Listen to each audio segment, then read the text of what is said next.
Assalamualaikum warahmatullahi wabarakatuh. Hadirnya saya di sini untuk mempresentasikan mengenai praktikum kurva standar glukosa. Sebelumnya, perkenalkan, nama saya Polita Ganini Almazaro dengan NIM 4142511145. Saya berasal dari kelas SP2. Nah, sebelum itu ada beberapa yang akan saya beritahu. Apa yang akan saya bahas, yaitu yang pertama dasar teori, yang kedua metode, yang ketiga hasil. Masuk ke pembahasan yang pertama, yaitu dasar teori mengenai kurva standar glukosa. Kurva standar glukosa merupakan salah satu metode analisis kuantitatif yang digunakan untuk menentukan kadar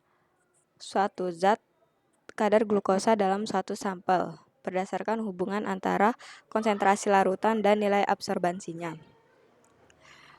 Lalu kurva standar glukosa ini banyak digunakan pada pemeriksaan lab seperti pemeriksaan laboratorium klinik dan juga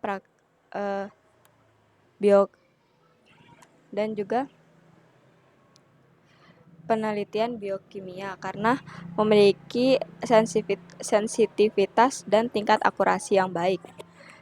Prinsip dasar yang digunakan dalam kurva standar glukosa ini yaitu hukum Beer-Lambert, yang dimana ini konsentrasi yang menyatakan bahwa nilai absorbansi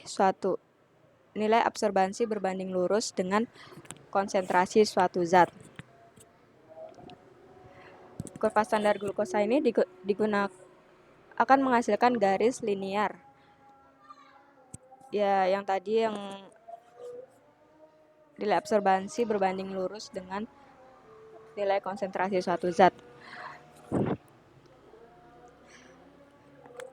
Nah, hubungan linear ini akan membentuk persamaan Y sama dengan AX plus B, di mana Y adalah nilai absorbansi, X-nya adalah konsentrasi, A-nya adalah slope atau kemiringan, dan yang B adalah intercept. Masuk ke metode. Metode mencakup alat dan bahan serta prosedur.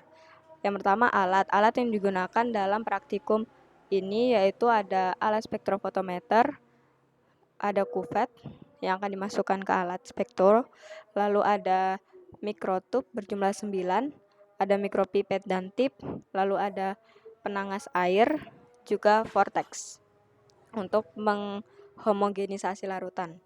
Lalu bahannya ada larutan stok glukosa, ada pereaksi DNS dan Aquades. Prosedurnya yang pertama kita membuat larutan standar glukosa. Yang kita butuhkan adalah 200 mikroliter stok glukosa. Kita masukkan ke dalam mikrotub berjumlah 9 semuanya. Lalu ada 200 mikroliter Aquades kita tambahkan, dan juga kita tambahkan pereaksi DNS sejumlah 600 mikroliter. Selanjutnya semua campuran ini kita vortex, kita homogenisasi agar dia dapat terlarut sempurna. Setelah di vortex, kita masukkan ke penangas air mendidih selama 15 menit. Setelah itu dilanjutkan ke penangas air dingin selama 20 menit untuk menghentikan reaksi enzimatiknya. Setelah itu larutan yang dari mikrotub itu kita pindahkan ke kuvet untuk kita masukkan ke spektrofotometer dan dihitung nilai absorbansinya. Nah, hasil dan pembahasan mencakup pra-analitik, analitik, dan pasca-analitik. Pra-analitik merupakan bagian yang sangat penting karena di sini dia menyumbang kesalahan yang paling fatal ketika melakukan praktikum. Pra-analitik ini menyiapkan alat dan bahan disiapkan lalu menggunakan APD bagi praktikan dan persiapkan area itu, memastikan area bersih dan aman. Lanjut analitik. Analitik adalah proses kita melakukan praktikum. Proses kita melakukan dari pembuatan larutan standar glukosa, homogenisasi, dan penghitungan menggunakan spektrofotometer.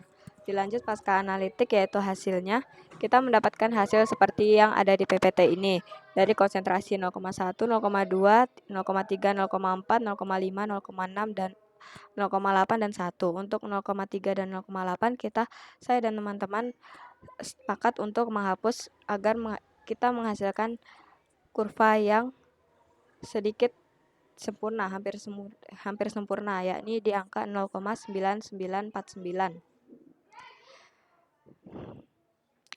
Baik, itu saja yang dapat saya sampaikan. Terima kasih. Wassalamualaikum warahmatullahi wabarakatuh.